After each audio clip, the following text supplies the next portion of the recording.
বিসমিল্লাহির রহমানির রহিম। পরম করুণাময় আল্লাহ তাআলার নামে শুরু করছি।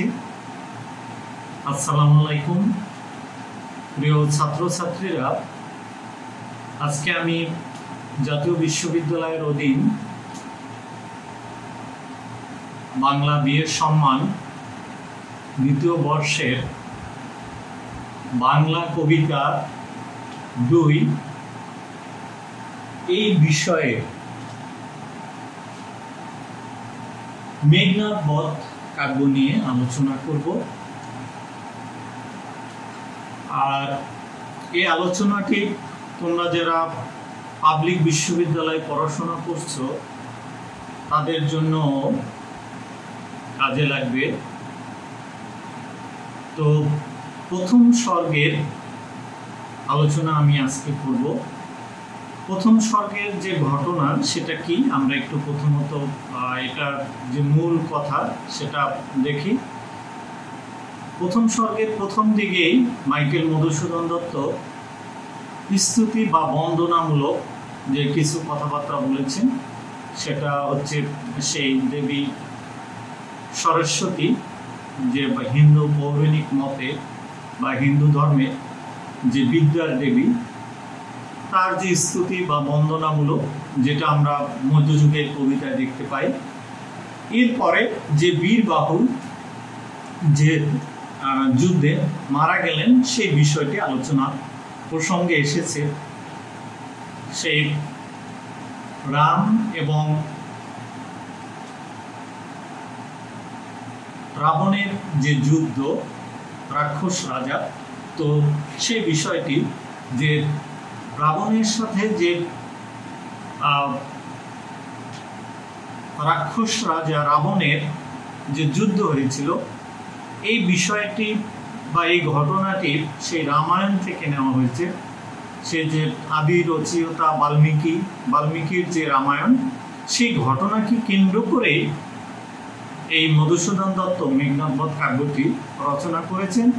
তবে বাল্মীকির রামায়ণে যে কবির যে উদ্দেশ্য, সেই উদ্দেশ্য থেকে বের হয়ে মাইকেল মধুসূদন দত্ত এই মেঘনাদ বধ কাব্যের মাধ্যমে এই ভারতীয় উপমহাদেশের ভারতে সেই যে ভাগ্য বিধাতার যে বিষয় এবং ভারতীয় উপমহাদেশের দেশপ্রেমের, দেশাত্মবোধের এবং নবজাগরণের যে বিষয়টি, সেটি কিন্তু তার এই মেঘনাদ বধ কাব্যে তুলে ধরেছেন। তো আমরা প্রথমত একটু দেখি যে সেই ঘটনাটা আসলে কি। আমরা একটু সংক্ষেপে রামায়ণের যে ঘটনা সেটা একটু আমরা আলোচনা করি। সেটা হচ্ছে যে এখানে যে অযোধ্যার যে রাজা ছিল দশরথ, তার যে বড় ছেলে ছিল রাম, সে আর মেজ ছিল ভরত, এবং ছোট দুই ছিল ছোট স্ত্রী, ছোট রানীর দুই ছেলে ছিল, তার মধ্যে লক্ষণ। তো এখন এখানে আসলে সেই পৌরাণিক কাহিনীগুলো আমরা অনেক বিস্তারিত আলোচনা করা যায়, আমরা সেক্ষেত্রে যাব না। আমাদের কাব্যের জন্য যতটুকু দরকার আমি মনে করি যে আমাদের ততটুকু জানলেই হয়। তো সেখানে সে যে এই যে দশরথের যে দ্বিতীয় স্ত্রী ছিল তার নাম হচ্ছে কৈকেয়ী, আর যে বড় স্ত্রী তার হচ্ছে কৌশল্যার এই ছেলে হচ্ছে রাম। তো কোনো এক যুদ্ধে যখন এই দশরথ অনেক আহত হয়েছিলেন এবং তাকে সেবা শুশ্রূষা করে এই যে কৈকেয়ী ছিলেন সে সুস্থ করেছিলেন, তখন তার কাছে এই যে কৈকেয়ী সে মানে যে দশরথ ছিল, দশরথ বলল যে তুমি আমার কাছে কি বর চাও, তুমি আমার কাছে দুটো বর পেতে পারো। তো সেই বর মানে হচ্ছে এখানে আমরা যেটা আমাদের বাংলা দোয়া বা প্রার্থনা যে সেই বিষয়টি বা উপহারের যে বিষয়টি সেটি। তখন সে বলেছিল যে না, আমি পরবর্তীতে এই দুটি বর চেয়ে নেব।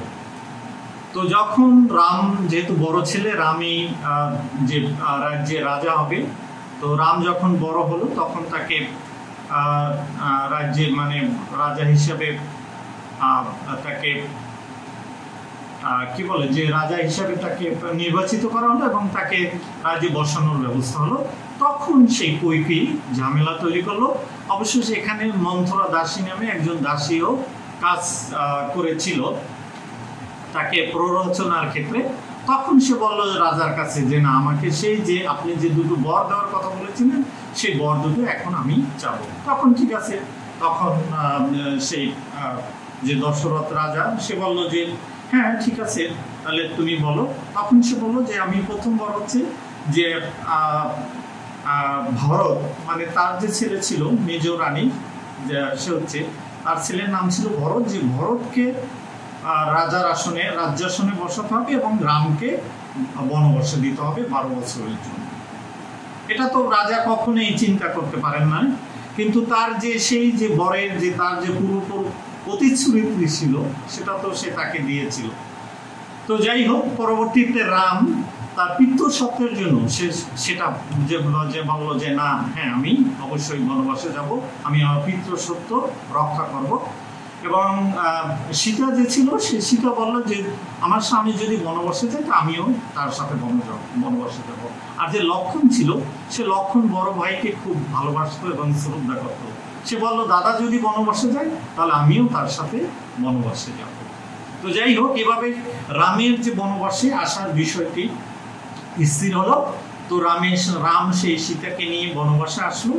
সে বনবাসে আসার পরে সেটা ছিল অযোধ্যার যে রাম, সে বনবাসে সে যে লঙ্কার কাছাকাছি, লঙ্কা রাজা ছিল রাক্ষস, সেটার কাছাকাছি যে পঞ্চবটী বন, সেখানে তারা আসলো। এবং এই যে রাক্ষস রাজা রাবণ, তার ছোট এক বোন ছিল, তার নাম হচ্ছে শূর্পণখা। এই শূর্পণখার স্বামীকে ভুলক্রমে রাবণ হত্যা করে। সেই জন্য সেই ছোট বোনের প্রতি তার যে এমনিতেই ছোট বোন এবং সেই দুর্বলতার জন্য সে শূর্পণখাকে খুব ভালোবাসত। তো সেই রাক্ষস রাজা রাবণের সেই লঙ্কার রাজা রাবণ, তার কাছাকাছি পঞ্চবটী বনে রাম, লক্ষ্মণ এবং সীতা আসলো। এবং শূর্পণখা সেখানে রামকে দেখে তার প্রতি বিমোহিত হলো এবং তাকে বিয়ের প্রস্তাব দিল। তখন রাম তাকে প্রত্যাখ্যান করলো এবং বলল যে তুমি আমার ছোট ভাইয়ের কাছে যে দেখতে পারো। তখন শূর্পণখা সেই ছোট ভাইয়ের কাছে আসলো, লক্ষ্মণও তাকে প্রত্যাখ্যান করলো।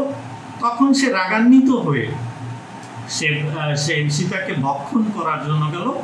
যখন তারা তো হচ্ছে রাক্ষস, তো সেই সীতাকে যখন ভক্ষণ করার জন্য গেল তখন লক্ষ্মণ তার নাক এবং কান কেটে দিল। তারপর সে সে অপমানিত হয়ে সেই রাক্ষস রাজা যে রাবণ তার কাছে চলে আসলো এবং সেই ঘটনা বললো। এবং রাবণ যেহেতু একটু দুশ্চরিত্রের অধিকারী ছিলেন এবং সে সেখানে সেই সীতার যে সৌন্দর্যের যে বিষয়টি সেটিও সে বলল। তখন সৌন্দর্যের বিষয় বলে যে সীতা অনেক সুন্দরী, এভাবে তাকে প্ররোচিত করে তখন সেই সীতাকে অপহরণের কথা বলল। এখন সীতাকে যে অপহরণ করেছে, আমি মনে করি যে আসলে পুরো এই বিষয়টি কিন্তু আবার যে অশোক বন, সেখানে কিন্তু সেই স্বর্গের ক্ষেত্রে আমরা কিভাবে অপহরণ করলো সেই বিষয়টি আসবে। সুতরাং আমি এই স্বর্গে মনে করি যে এটা আলোচনা না করলেই হলো। তো যাই হোক, তো সে সীতাকে হরণ করে দিতে, এখন সেই সীতা উদ্ধারের যে কাহিনী সেটাকে কেন্দ্র করে সেই রাম এবং রাক্ষস রাজা রাবণের মধ্যে যে যুদ্ধের কাহিনী সেটাকে কেন্দ্র করেই মেঘনাদ বধ কাব্য রচিত হয়েছে। মানে সেই যে রামায়ণ রচিত হয়েছিল সেই রামায়ণকে, সেই কাহিনীকে কেন্দ্র করেই মেঘনাদ বধ কাব্য রচিত হয়েছে। এবং আমি পূর্বে যেটা বলেছিলাম, রামায়ণ কাব্যের মাধ্যমে যে বিষয়টি ফুটে তোলা হয়েছে, এখানে মাইকেল মধুসূদন দত্ত সে বিষয়ে না যে অন্য বিষয়ে তুলে ধরলো, যে মানবতার কথা বা রাক্ষসকে এখানে বড় করে তুললো সেই রাবণকে, এবং তার মাধ্যমে এই ভারতীয় উপমহাদেশের যে নবজাগরণের যে বিষয়টি, যে দেশাত্মবোধের বিষয়টি, সেটি তার কাব্যের মাধ্যমে এই ভারত উপমহাদেশের ভাগ্য বিধাতার যে বিষয়টি, সেটি এখানে তুলে ধরেছে। তো সেটা গেল। তো আমি যেটা বলেছিলাম যে প্রথমে, এখন আমরা স্বর্গের আলোচনায় আসি। প্রথমে স্তুতিমূলক যে বিষয়টি রয়েছে বন্দনা, সেটি তো বললাম। তারপরে যে বীরবাহু, সেই যুদ্ধে বীরবাহু মারা গেল। এখন সেই বীরবাহুর মৃত্যুকে কেন্দ্র করে সেই যে লঙ্কা, সেই অবস্থা কেমন হয়েছিল সেই রাক্ষস রাজ্যে, সেটা বর্ণনা প্রথম স্বর্গে বর্ণনা করা হয়েছে। এবং সেখানে প্রথমত সেই যুদ্ধে শুধু যে বীরবাহু ছিল, সেই বীরবাহু হচ্ছে যে রাবণের যে স্ত্রী চিত্রাঙ্গদা, তার ছেলে। সেই বীরবাহুকে কিভাবে মারা হলো, এবং সেই যুদ্ধে যে সেই রাম এবং রাবণের যুদ্ধে কুম্ভকর্ণ, যে রাবণের এক ভাই ছিল, তাকেও অকালে বোধন করা হলো। এই বিষয়গুলো মিলে, এবং অনেক যোদ্ধা মারা গেল, এই বিষয়গুলোকে বর্ণনা করে প্রথম দিকে যে একটা দুঃখের বিষয় বা যে কাহিনীর বিষয়, সেটা আলোচনা করা হচ্ছে। এসব কথা সেই যে দূতের মাধ্যমে রাবণ শুনছে, এবং শোনার পরে সে যুদ্ধে যাওয়ার জন্য প্রস্তুতি গ্রহণ করল।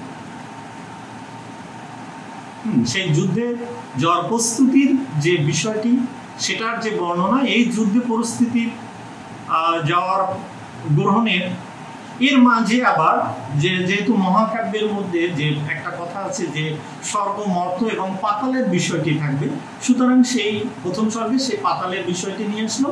পাতাল মানে হচ্ছে যে এখানে যে জলের, সেই সমুদ্রের যে দেবী বারুণী, তার বিষয়টি এখানে নিয়ে আসা হলো। তো রাবণ যখন যুদ্ধ সজ্জায় সজ্জিত হচ্ছেন, তার সেই যে আয়োজন, সেটা সেই যে পাতাল পর্যন্ত জল কাঁপতে শুরু করলো। তখন বারুণী, যে জলের দেবী ছিল, সে তখন বলল যে কি হচ্ছে কি। তখন তার যে সখী ছিল, বা সে বলল যে সে প্রথম মনে করেছিল যে প্রভাঞ্জন হচ্ছে বায়ু দেবতা। বায়ুর সাথে তো সমুদ্রের একটা বিরোধের সম্পর্ক রয়েছে, সেই বিষয়টা তো বললো নাকি বায়ুর সাথে আবার কোনো সমস্যা তৈরি হয়েছে। তখন তার সখী বলল যে না, এখানে সে যে রাবণ সে যে বৈদেহী, মানে সীতাকে হরণ করা হয়েছে, সেটাকে কেন্দ্র করে যে রাবণ যে যুদ্ধ প্রস্তুতি নিচ্ছে, সেই বিষয়টি। তখন সে তার সখীকে আবার কি মর্তে, মানে সে লঙ্কাপুরীতে প্রেরণ করলেন। এবং লঙ্কাপুরীতে যে সেই লক্ষ্মী রয়েছে, সেই লক্ষ্মীর সাথে বারুণী সম্পর্ক রয়েছে। এখানে লক্ষ্মী যে পৌরাণিক, সে যে হিন্দু পুরাণ মতে যে দেবী, তার কাছে পাঠালো এবং বললো যে লঙ্কার খবর নিয়ে আসো। তখন সে লঙ্কার খবর নিয়ে আসার জন্য লঙ্কাতে আসলেন, এবং লঙ্কাতে এসে সে তার কাছ থেকে, সে রমা বা লক্ষ্মীর কাছ থেকে লঙ্কার অবস্থা শুনলেন, এবং রাবণ যে যুদ্ধের জন্য যুদ্ধ প্রস্তুতি নিচ্ছেন সেই বিষয়টি।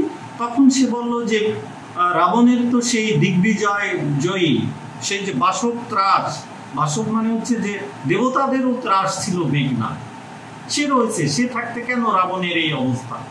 মেঘনাথ আসলে যে ইন্দ্রকে, হিন্দু পুরাণ মতে ইন্দ্র হচ্ছে স্বর্গের দেবতা, তাকেও কি একবার সে পরাজিত করেছিলেন, সেই জন্য তাকে বলা হয় ইন্দ্রজিৎ। হ্যাঁ, ইন্দ্রকে সে জিতেছিল, ইন্দ্রকে পরাজিত করেছিল, এবং সেই যুদ্ধে সে দেবতাদেরও পরাজিত করেছিল। সুতরাং সেই বাসবের ত্রাস, এই স্বর্গেরও ত্রাস হচ্ছে এই রাবণের ছেলে মেঘনাথ। তো মেঘনাথ থাকতে কেন রাবণের এই অবস্থা। তখন আবার লক্ষ্মী বলল যে না, আসলে রাবণের যে সেই পাপে সে যে লঙ্কাকে মজাচ্ছে, এই বিষয়গুলো আলোচনা করা হলো। এবং সে পরবর্তীতে মেঘনাথের কাছে গেল, এবং তার ধাত্রী মা রূপে সেখানে যে মেঘনাথকে ব্যাপারটি অবহিত করলো। তখন সে মেঘনাথ যে তার স্ত্রী সহ এবং অন্যান্য নারী সহ যে ভোগ বিলাসে যে মত্ত ছিল সেখান থেকে সে বেরিয়ে আসলো। সে বলল, কি কথা? আর আমার ভাই বীর বাহুকে হত্যা করেছে, আমি কি এখানে বসে থাকতে পারি? লঙ্কার যে অবস্থা, তখন সে আবার সে যুদ্ধ বেশে সে রাবণের কাছে চলে আসলো। রাবণের কাছে আসার পরে তখন বলল যে আপনি কেন যুদ্ধে যাবেন? আমি যুদ্ধে যাব। তখন তাকে রাবণ বরণ করে নিল এবং তাকে কি বলে যে সেনাপতি পদে অভিষিক্ত করলো। সেই জন্য এটা নাম হচ্ছে অভিষেক। এটা হচ্ছে প্রথম স্বর্গের সেই যে কাহিনী, সেই কাহিনী বিষয়টি। এখানে আরেকটি বিষয় যেটা বলা দরকার, যে সেই মেঘনাদের যে বিষয়টি ছিল, সে যে তার প্রচেষ্টার মাধ্যমে যে বর পেয়েছিল, সে বরটি হলো সে যখন অগ্নি দেবতা মানে ইষ্টদেবের পূজা করে, হ্যাঁ, অগ্নির পূজা করে, হ্যাঁ, যখন রথ নিয়ে যুদ্ধে যাবে তখন সে অমর হবে। হ্যাঁ, তখন তাকে কেউ হত্যা করতে পারবে না। এই বিষয়টি রাবণও জানতো। সেজন্য সে বলেছে যে ঠিক আছে, কালকে সকালবেলা তুমি যুদ্ধে যাবে, তার আগে সেই যে ইষ্ট দেবতা বা সেই যে অগ্নির পূজা করে তারপরে তুমি যুদ্ধে যাবে। সেই যে নিকুম্বলা যজ্ঞাগার, যেটা তোমরা যারা মাধ্যমিকে পড়ে আসছো, যে বিভীষণের প্রতি মেঘনাদ, সেখানে যে সেই নিকুম্বলা যজ্ঞাগারে যে সেই মেঘনাদকে হত্যা করা হয়েছিল, সেই বিষয়টা। তো সেই নিকুম্বলা যজ্ঞাগারেই হচ্ছে সেই গুহার মতো একটি, যেখানে এই মেঘনাদ তপস্যা করে ইষ্টদেবে, সেখান থেকে সে তারপর সে পূজা করে তার সে বর প্রাপ্ত হয়ে যখন সে যুদ্ধে যাবে তখন সে অজয় হবে জগতে। সেজন্য রাবণ এটা বলেছে, এবং সেই জন্যই কিন্তু নিকুম্বলা যজ্ঞাগারে যজ্ঞের জন্য গিয়েছিল। এবং তখন মেঘনাদকে যে বধ করা হয়েছিল সেটা পরবর্তী স্বর্গে আসবে, এটা হচ্ছে। তো সেটা আর কি রাবণ বলল যে তুমি ইষ্টদেবের মানে অগ্নিদেবের পূজা করে তারপরে যুদ্ধে যাবে, এবং তখন তাকে সেই যুদ্ধের সেনাপতি পদে অভিষিক্ত করা হলো। এই কাহিনীটি হচ্ছে প্রথম স্বর্গের কাহিনী। এখন আমরা সেই প্রথম স্বর্গের যে কাহিনীটি রয়েছে, আমি মনে করি আমার ছাত্র জীবনে আমি পড়ার ক্ষেত্রে যে সমস্যা করেছিলাম এবং বোঝার জন্য, যেহেতু এটা একটি অমিত্রাক্ষর ছন্দ এবং কিভাবে পড়তে হবে, কিভাবে পড়লে তোমাদের জন্য সহজ হবে এবং তোমরা বুঝতে পারবে, সেজন্য আমি আজকে সেই চেষ্টাটা করব তোমাদের লাইন বাই লাইন বোঝানোর জন্য। আমার একটা নির্দিষ্ট সময়ের মধ্যে যতটুকু বোঝানো যায় সেই বিষয়টি। তো কবিতার ক্ষেত্রে যদি আমরা আসি, তাহলে এখানে এই কবিতাটি বোঝার জন্য, পড়ার জন্য সেই অমিত্রাক্ষর ছন্দের বিষয়টি আমাদের বুঝতে হবে। হ্যাঁ, অমিত্রাক্ষর ছন্দের বিষয়টা কি ছিল, যে আগে অমিত্রাক্ষর আগের যে ছন্দটা ছিল সেটা হচ্ছে পয়ার, মানে একটা নির্দিষ্ট লাইন, একটা নির্দিষ্ট চরণে একটি ভাবকে প্রকাশ করা হতো। একটি লাইনের মাধ্যমে, একটা লাইনের মধ্যেই তার একটি পূর্ণ মনোভাবকে সম্পূর্ণ করতে হতো, যার জন্য কবিদের প্রতিটা লাইনে হয়তো তারা অনেক সময় কোনো অর্থ সম্পূর্ণ করা যেত না, এবং তারা একটা সমস্যার মধ্যে পড়ে যেত। হ্যাঁ, সেই সমস্যা থেকে উত্তরণের জন্যই মাইকেল মধুসূদন দত্ত বাংলা সাহিত্যে অমিত্রাক্ষর ছন্দ প্রবর্তন করেন। সেই অমিত্রাক্ষর ছন্দের মাধ্যমেই মেঘনাদ বধ কাব্যটি রচনা করেন, এবং সেই পয়ারের নিগড় থেকে বের হয়ে আসে তিনি যে অমিত্রাক্ষর ছন্দ তৈরি করলেন, সেটার মাধ্যমে পরবর্তী বাংলা কবিতার ছন্দে যে একটা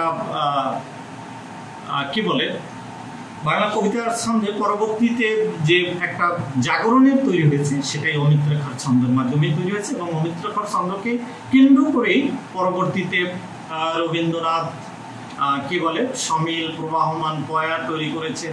আধুনিক ছন্দ, আধুনিক গদ্য ছন্দের তৈরি হয়েছে, গৈরিক ছন্দের তৈরি হয়েছে। অর্থাৎ বাংলা ছন্দকে সে বন্ধন থেকে মাইকেল মধুসূদন দত্ত একদম মুক্ত করে দিয়েছিলেন।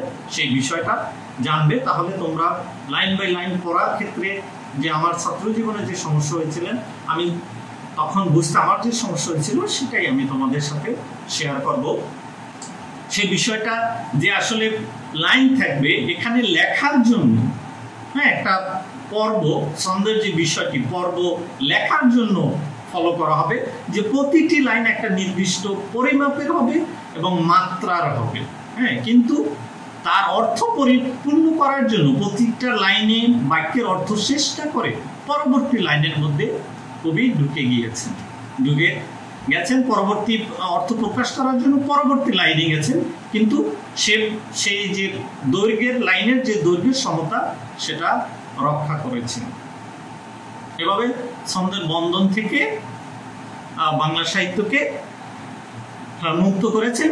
সুতরাং আমরা বলতে পারি লেখার জন্য 2টি পর্ব এবং 14 মাত্রা এখানে পালন করা হবে, কিন্তু পড়ার জন্য সেটা না, পড়ার জন্য অন্যভাবে, পড়ার ক্ষেত্রের জন্য অন্যভাবে পর্ব বিভাগ করে আমাদেরকে পজ দিতে হবে, আমাদেরকে থামতে হবে।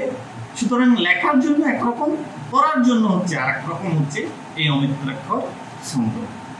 সেই বিষয়টি এখন আমরা প্রতিটি লাইন বাই লাইন দেখি যে এখানে প্রতিটা লাইনের ক্ষেত্রে আমরা আলোচনা করি, তাহলে তোমাদের কাছে এই বিষয়টি আরো সুন্দর হবে। যেমন আমি প্রথমে এখানে সম্মুখ সমরে পড়ি বীর চূড়ামণি বীর বাহু, তাহলে এখানে সম্মুখ মানে সামনের সমরে যুদ্ধে পড়ে বীর চূড়ামণি, বীর শ্রেষ্ঠ, বীরদের চূড়ামণি মানে বীর শ্রেষ্ঠ, বীর বাহু। সুতরাং এই লাইনে না যে দ্বিতীয় লাইনের মধ্যে এসে আমাদের থামতে হবে। হ্যাঁ, চলি যবে গেলা জম্পুরে, জম্পুরে চলে গেলা মানে চলে গেলা, যবে যখন, জম্পুরে মানে মৃত্যুতে, মৃত্যু হয়ে গেল। অকালে, জমপুরে অকালে, আমরা তৃতীয় লাইনে অর্থের জন্য চলে যাচ্ছি। কহ হে দেবী অমৃত ভাসিনী, হ্যাঁ, এখানে অমৃতবাসী, হে দেবী অমৃতবাসিনী, এখানে কাকে? সরস্বতীকে বলা হয়েছে। কোন বীর বরে বরি সেনাপতি পদে পাঠাইলার অনে পুন রক্ষকুল নিধি আগুবাড়ি। কোন বীর বরে, বরে দোয়া প্রার্থনা করে রক্ষকুল নিধি, এই সেনাপতি পদে যে মেঘনাথকে পাঠিয়েছিল সেই বিষয়টি। কি কৌশলে রাক্ষস ভরসা ইন্দ্রজিৎ মেঘনাদে অজয় জগতে, হ্যাঁ, কি কৌশলে, কোন কৌশলে? সে যে রাক্ষসদের যে ভরসা ছিল সে ইন্দ্রজিৎ মেঘনাদে, মেঘনাদকে যে অজয় জগতে ছিল, হ্যাঁ, ইন্দ্রজিৎ মেঘনাদে সে ইন্দ্রকে সে পরাজিত করেছিল। উর্মিলা বিলাসী, উর্মিলা বিলাসী মানে এখানের লক্ষণ, উর্মিলা হচ্ছে সেই লক্ষণের স্ত্রী। নাসী ইন্দ্রে নিশঙ্কিলা, এবং তাকে হত্যা করে ইন্দ্রকে চিন্তা মুক্ত করেছিলেন, সেই বিষয়টি। এরপরে দেখো, বন্দি চরণার বৃন্দ অতি মন্দ মতি আমি, ডাকি আবার তোমায় সে তো বুঝে ভারতী। এই যে বন্দি চরণার বৃন্দ মানে বন্দনা করার যে তার চরণ ধরে ছুঁয়ে দোয়ার ব্যাপারটা, ও অতি মন্দমতি, এই লাইনে কিন্তু আমরা এখানে অর্থের জন্য বন্দি চরণার বন্ধ অতি মন্দমতি, এখানে না, আমরা অর্থ মিলানোর জন্য আমরা দ্বিতীয় লাইনে চলে যাব। এটাই হচ্ছে অমিত্রাক্ষর ছন্দ। আর এভাবে মিলিয়ে মিলিয়ে, এভাবে থেমে থেমে অর্থের সাথে সামঞ্জস্য রেখে আমাদের এই কবিতাটি পাঠ করতে হবে অথবা আবৃত্তি করতে হবে। সেই বিষয়টি, এটা হয়তো অনেকেই ধরতে পারে না, সেজন্য তো সে লাইন বাই লাইন পড়ে অর্থ বোঝার ক্ষেত্রে তার সমস্যা তৈরি হয়। ডাকি আবার তোমায় সে তো বুঝে ভারতী। তো ঠিক আছে, আমি এটা একটু আমি তোমাদের লিখে দেখাচ্ছি বিষয়টা।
তোমরা খেয়াল করো,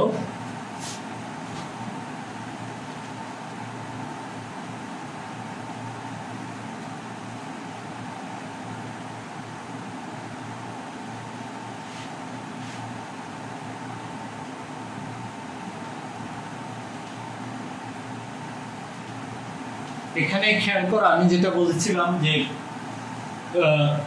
মন্দি চরণার বিন্দু অতি মন্দমতি, এখানে আমি পদ দিতে পারবো না, আমাকে অর্থ প্রকাশ করার জন্য দ্বিতীয় লাইনে এসে যেতে হবে। দ্বিতীয় লাইনে এসে বলবো মন্দি চরণার বিন্দু অতি মন্দমতি আমি ডাকি আবার তোমায় সেতু ভুজে ভারতী, এখানে এসে আমি পদ দেব লক্ষান্ত।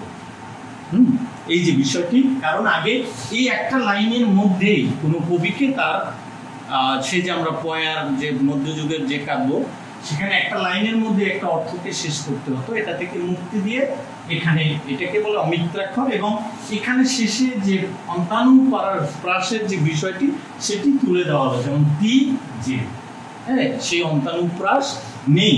তবে এখানে সেই গুরু গম্ভীর শব্দ এনে অন্তানুপ্রাস যদিও এখানে মাইকেল মধুসূদন বাদ দিয়েছেন, তবে সেই যে আদ্যানুপ্রাস অক্ষরের প্রথম দিকে অনুপ্রাস দিয়ে বা মধ্যে অনুপ্রাস দিয়ে বা বৃত্তানুপ্রাস দিয়ে সেই অভাবটা কিন্তু তিনি পূরণ করেছেন, এবং শব্দের ধ্বনির মধ্যে একটি ঝংকার তিনি তৈরি করেছেন। এটাও কিন্তু আমাদের বুঝতে হবে সেই বিষয়টি। যদিও তিনি অন্তানুপ্রাস বাদ দিয়েছেন, কিন্তু অনুপ্রাসের অন্যান্য যে অনুপ্রাসগুলো রয়েছে সেগুলো কিন্তু তার কবিতায় তিনি ব্যবহার করেছেন, এবং গুরু গম্ভীর শব্দ নিয়ে একটি শব্দ নিনাদের তৈরি করেছেন, সেই বিষয়টিও এখানে লক্ষণীয়। এখন আমরা যাই যেমতি মাত বসিয়া আসিয়া বাল্মীকির রসনায়। রসনায় মানে জিহ্বায়, মানে তার কথায়, সেই যে দেবী যেভাবে আসলো সেই কথাটা। পদ্মাসনে যেন যবে খরতর স্বরে গহন কাননে, খরতর মানে খুব তীক্ষ্ণ সেই যে স্বর, মানে ধনুকের মাধ্যমে, গহন কাননে আকাশে ক্রঞ্চ বধূ সহ ক্রঞ্চে নিষাদ বিদিলা, তেমতি দাসেরে আসি দয়া করো সতী। এখানে তারা বুঝাচ্ছেন বাল্মীকি সে একজন প্রথম জীবনে কিন্তু দস্যু রত্নাকার ছিলেন, তারপর যে কোনো ঘটনাক্রমে এটার বিষয়ে রয়েছে সে পুরাণে, এবং এরকম একটা বিষয় আমাদের ধর্মীয় রয়েছে যে সেই নিজাম আউলিয়ার কথা বলা হয়, বা এরকম ঘটনা আমাদের মুসলমান ধর্মে রয়েছে। আসলে এই বিষয়গুলোর মাধ্যমে বিভিন্ন যে এটার একটা যে নৈতিক শিক্ষা যে বিষয়টি, সেটার জন্যই যে ধর্মেরই হোক সেটা মানব জীবনের জন্য কল্যাণ নিয়ে আসে আমি মনে করি। তো আমরা দেখো সে ঘটনা হচ্ছে যে ক্রঞ্চ বধূ বলতে এখানে বক এবং বকিকে বলা হয়েছিল, এবং বক একজন ব্যাধ মানে একজন শিকারী, সে বককে যখন হত্যা করলো, তারা একটা প্রেমের মিলনের মতো ছিল, তখন তাকে সেখানে একজন শিকারী তাকে হত্যা করলো, এবং সেই বকি সেই ক্রঞ্চ বধূর যে সেই যে বিষাদের যে সেই যে দুঃখ দেখে তখন বাল্মীকির মুখ থেকে যে কথা এসেছিল সেটাই হয়ে গেছে রামায়ণের প্রথম চরণ, এবং তার মাধ্যমেই কিন্তু সেই রামায়ণ রচনা করেছেন। সেটা এখানে কবি আমাদের মাইকেল মধুসূদন দত্ত বলেছেন। তেমতি দাসের আসি দয়া কর সতী, কে জানে মহিমা তব এ ভবমণ্ডলে, নরদম আছিল যে নরকুলে চর্যরত। চর্যরত ছিল মানে চর্যবৃত্তি ছিল, সেই যে বাল্মীকি রত্নাকার নামে ছিল। হইল সে তোমার প্রসাদে মৃত্যুঞ্জয়। হ্যাঁ, এখানে বলেছে মৃত্যুঞ্জয় যথা মৃত্যুঞ্জয় উমাপতি। উমাপতি মানে সেই শিব, মৃত্যুঞ্জয় অমর হয়েছে, ঠিক তেমনি বাল্মীকিও অমর হয়েছে। হে বরদে তব বরে চোর রত্নাকার কাব্য রত্নাকার কবি, যে বরের মাধ্যমে সেই চোর রত্নাকার, সে কাব্য রত্নাকার কবি হিসাবে সমাজে পরিচিত হয়েছেন। তোমার পরশে সুচন্দন বৃক্ষ শোভা 20 বৃক্ষ ধরে। হ্যাঁ, তোমার মহিমায় কি হচ্ছে, সে যে সুচন্দন যে যে গাছ, যে সুন্দর গাছ, সেটাও কিন্তু 20 বৃক্ষ হয়। হ্যাঁ, 20 বৃক্ষ ধরে, সেটা বলেছে এখানে। হায় মা, এ হীন পুণ্য আছে কি এ দাসে, সেরকম পুণ্য কি আমি জীবনে করেছি? মূর্হমতি জননীর স্নেহ তার প্রতি সমদি। এবং আমার বলেছেন, যে ছেলে জ্ঞান কম থাকে বা সবার থেকে একটু দুর্বল থাকে, মার কিন্তু সেই ছেলের প্রতি তার কি স্নেহ অত্যাধিক থাকে, সেরকম একটা কথা বলেছেন। জননীর স্নেহ তার প্রতি সমতি, উর তবে আবর্বিত হও উর দয়াময়ী। হ্যাঁ, উর তবে উর দয়াময়ী, আবার এসে তুমি এই বিশ্বরমে আনন্দে তুমি আবির্ভূত হও। গাইব মা বীর রসে ভাসি মহাবীর, পুরী দাসে দেহ পদশ্রয়। আমাকে সে দোয়া করো, আমি বীর রসে এই ভেসে এই মহাগীত রচনা করব। কিন্তু এখানে যে বিষয়টি, এটা এক ধরনের প্রশ্ন তোমাদের থাকবে, সেটা পরবর্তী যে বীর রসের বিষয় এবং করুণ রসের বিষয়। এখানে যদিও বীর রসের কথা বলেছেন, কিন্তু কাব্যের মধ্যে সেই মহাকাব্যের যে বিষয়টি বীর রস প্রাধান্য থাকে না, তবে বীর রসের কথা এখানে এসেছেন। তিনি বীর রস এবং করুণ রস মিলিয়ে একটি অন্য ধরনের, যেটা আমি মনে করি তার সৃষ্টিশীল রসের তৈরি করেছেন। সেটা সেই প্রচলিত যে মহাকাব্যের যে রস, সেটা দিয়ে বা মহাকাব্যের যে বৈশিষ্ট্য, সে মতে আমি বিচার করতে চাচ্ছি না। যাই হোক, এই ধরনের প্রশ্ন পরবর্তীতে আসবে। আমরা এরপরে দেখি পরের লাইনগুলো কি বলেছেন। তুমিও আইস্য দেবী তুমি মধুর করি, তুমিও আসো দেবী তুমি মধুর করি। এখানে সেটা বলেছেন, মধুপুরী কল্পনা, কবির চিত্ত ফুলবন, কবির চিত্ত হচ্ছে ফুলের বনের মতো, মধুলয়ে রচ মধুচক্র। সেখানকার ফুলবন থেকে মৌমাছিরা যেমন মৌচক রচনা করে, সেই বিষয়টি।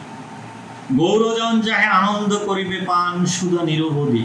গৌরজন মানে বাংলার যে মানুষ রয়েছে, তার পান করে সেটার যে সুধা, সেটা তারা পান করবে। কনক আসনে বসে দশানন বলি, হেমকূট হৈমশিরে শৃঙ্গবর যথাতেজ কুঞ্জ। এখানে এই যে রাবণ কনক আসনে, যে স্বর্ণের আসনে বসেছেন, এবং সেই রাবণের যে সেই আসনটাকে, সেটা সেই পর্বতের উচ্চ শৃঙ্গের সাথে, সেই যে হিন্দু ধর্মমতে যে মানস সরোবরে দেবতাদের যে আসন, সেটার সাথে তিনি এটা তুলনা করেছেন। শত শত পাত্র মিত্র আদি সভাসদ নতভাবে বসে চারিদিকে। এবং রাবণ যখন তার সিংহাসনে বসলো, এবং তার যে অমর্ত্যগণ, তারা এসে চারদিকে বসলো। ভূতলে অতুল সভা, ভূতল মানে পৃথিবীতে অতুল সভা, তো সুন্দর সভা, স্ফটিকে গঠিত, স্ফটিকের মতো। হ্যাঁ, সেটা বলেছে। তাহে শোভে রত্নরাজি মানস সরসে সরস কমলপুর। সেই মানস সরোবরের যে হিন্দু ধর্মমতে পুরাণে যে সে মানস সরোবর রয়েছে, সে মানস সরোবরের সাথে এখানে মাইকেল মধুসূদন দত্ত সে রাবণের যে সিংহাসন, সেটার কথা তুলনা করেছেন। বিকশিত যথা শ্বেত রক্ত নীল পীত স্তম্ভ সারি সারি দরে উৎস স্বর্ণোচ্চার। ফণীন্দ্র যেমতি বিস্তারিত অযুৎফনা ধরেন আদরে ধরারে। হ্যাঁ, হিন্দু ধর্মমতে এই পৃথিবী কিন্তু যে সাপের মাথার মধ্যে পৃথিবী, ফণীন্দ্র মানে সাপ, এই পৃথিবীকে তার মাথার উপরে ধরে রেখেছেন।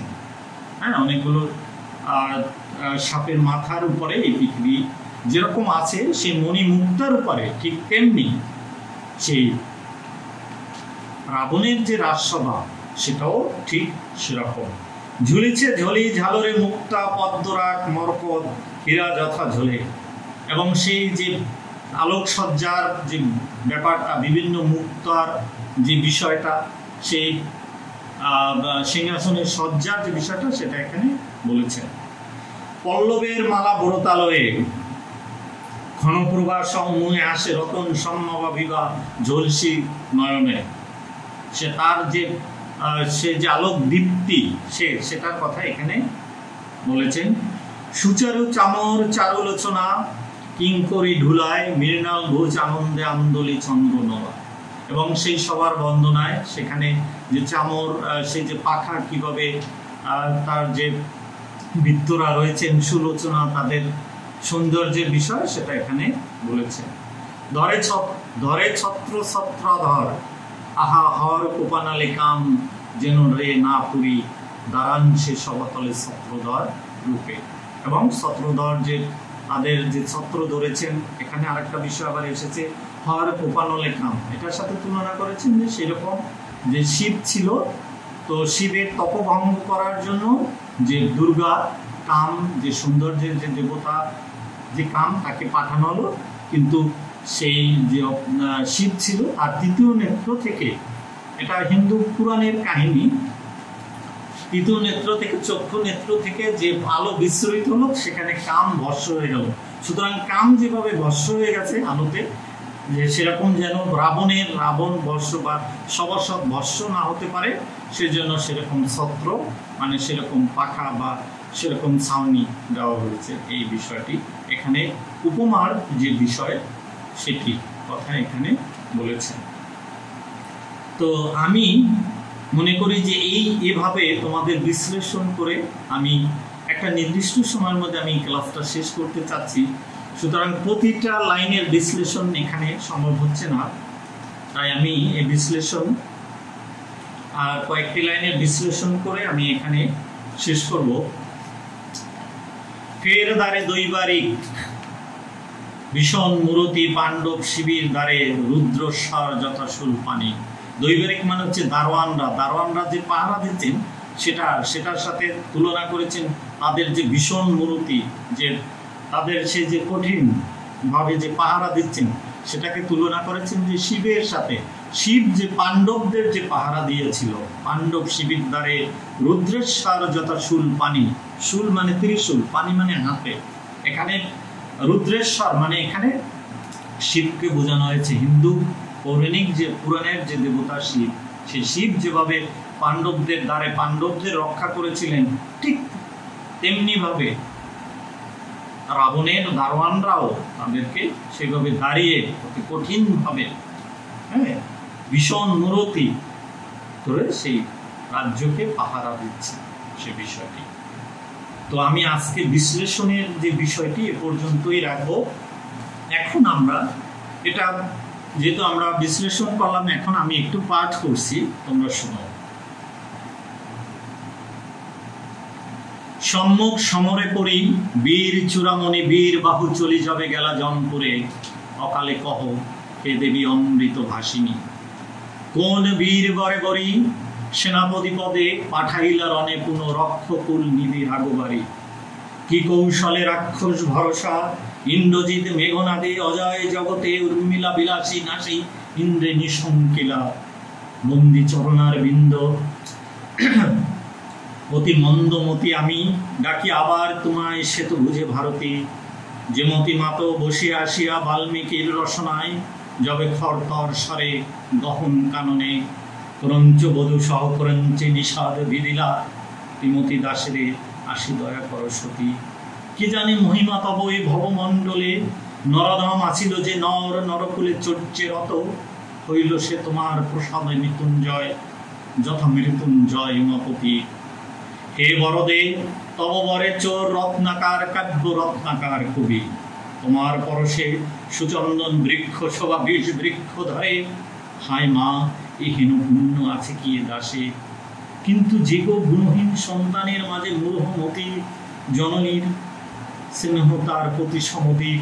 উর তবে উর দয়াময়ী বিশ্বরমে গাইব মা বীর রসে ভাসি মা গীত। পুরী দাসে দেখো পদছায়া তুমিও আইস দেবী তুমি মধু করে কল্পনা। কবির চিত্ত ফুলবান মধুলয়ে রচে মধু চক্র গৌরজন যাহে আনন্দ করিবে পান সুধা নিরবধি। কনক আসনে বসে দশানন বলি, হেমকূট হৈম শিরে শৃঙ্গবার যথা তেজ পুরুঞ্জ, শত শত পাত্র মিত্র আদি সভাসদ নতভাবে বসে চারিদিক, ভূতলে অতুল সভা স্ফটিকে গঠিত। তাহে শোভে রত্নরাজি মানস সরসে, সরস কমলকুল বিকশিত যথা শ্বেত রক্ত নীল পীত স্তম্ভ সারি সারি, দরে উচ্চ স্বর্ণোচ্ছাদ ফণীন্দ্র যেমতি বিস্তারী অযুত ফনা, ধরেন আদরে ধরারে ঝুলেছে ঝুলি ঝালরে মুকুতা, পদ্মরাগ মরকত হীরা যথা ঝোলে খচিত মুকুলে কুলে, পল্লবের মালা ভরতালয়ে ক্ষণপ্রভা সমমূহ মোহ হাসে রতন সম্ভাবা বিভা, জলসি নয়নে সুচারু চামর চারুলোচনা কিঙ্করী ধুলায়, মৃলান ভোজ আনন্দে আন্দোলি চন্দ্র নানা, ধরে ছত্র ছত্রধার আহা হর কোপানালে কাম যেন রে না পুরী, দাঁড়ান সে সভাতলে ছত্রধর রূপে। ফের দ্বারে দৈবারিক ভীষণ মূরতি, পাণ্ডব শিবির দ্বারে রুদ্রস্বর যথা শুলপানি, মন্দে মন্দে বহে গন্ধে বহি অনন্ত বায়ু, রঙ্গে সঙ্গে আনি কাকরি লহরী, মরি মনোহর যথা বাঁশরী স্বর লহরী, গোকুল বিপনে কি ছাড় ইহার কাছে, হে দানব পতিময় মণিময় সবাই ইন্দ্রপ্রস্থে যাহা, সহস্তে গরিলা তুমি তৃষিতে তো পৌরবে, এহেন সবাই বসে রক্ষ কুলপতি, বাক্যহীন পুত্র শোকে ঝর ঝর ঝরে অবিরল অশ্রু যারা, তৃতীয়া বসনে যথা তরুষ তীক্ষ্ণ স্বর সরস শরীরে বাজিলে কাঁদে নীরবে, কর জোর করি দাঁড়ায় সম্মুখে ভগ্নভূ, ধূসরিত ধুলায় শুনিতে আর্দ্র সর্বকলে বর, বীরবাহু যত যোধ শত শত ভাসিল রণসাগরে, তার সবার মাঝে একমাত্র বাঁচে বীর, যে কাল তরঙ্গ গ্রাসিল সকলে রক্ষা করিল রাক্ষসে নাম নকরাক্ষ, বলে যক্ষপতি সম এ দূতের মুখে শুনি সুতের নিদনা হায়, শোকাকুল আজি রাজকুল মণি নৈক্য সেহ, সভাজন দুঃখী রাজ দুঃখে, আদার জগৎ মরি ঘন আব্রিলে দীননাথে, কতক্ষণে চেতন পাইয়া বিষাদে নিঃশ্বাস ছাড়ি কপিলা রাবণ, নিশার স্বপন সময়ে বারতারের দূত, অমর বিন্দু যার ভুজ বলে কাতর, সে ধনুর্ধরে রাঘব ভিকারী বদিল সম্মুখ রণে, ফুলদল দিয়া কাটিল কি বিধাতা সন্মলি, তরুবরে হা পুত্র হা বীর বাহু বীর চূড়ামণি, কি পাপে হারানো আমি তোমাহীন বধনে, কি পাপ দেখিয়া মোর হে দারুণ বিধি, হরিলি এ ধন তুই, হায় রে কেমন সহিয়ে যাতনা আমি, কে আর রাখিবে বিপুল কুলমান এ কাল সমরে, বনের মাজারে যথা শাখাতলে আগে একে একে কাঠুরিয়া কাটি, অবশেষে নাশে বৃক্ষে, হে বিধাত এ দুরন্ত রিপু তেমতি দুর্বল, দেখো করেছে আমার নিরন্তর, হব আমি নির্মূল সমূলের স্বরে, তা না হলে মরিত কি কবু, শুলি শম্ভু সমভাই কুম্ভকর্ণ মম, অকালে আমার দোষে, আর যোধ যত রাক্ষস কুল রক্ষণ, হায় শূর্পনখা কি কুক্ষণে দেখেছিলে তুই রে অবাগী, কাল পঞ্চবটি বনে কালকুটে ভরা এ দুযোগে। প্রিয় শিক্ষার্থীবৃন্দ, তো আমার যে ক্লাসের আমি যে সময়ের মধ্যে আমি শেষ করতে চেয়েছিলাম, আসলে সময়টা আরো বেশি হয়ে যাচ্ছে, তো যাই হোক আজকে আমি এই ক্লাসের সমাপ্তি টানব। আবার নতুন কোনো বিষয় নিয়ে আমি তোমাদের সামনে হাজির হব। তোমরা ভালো থাকো। আল্লাহ হাফেজ।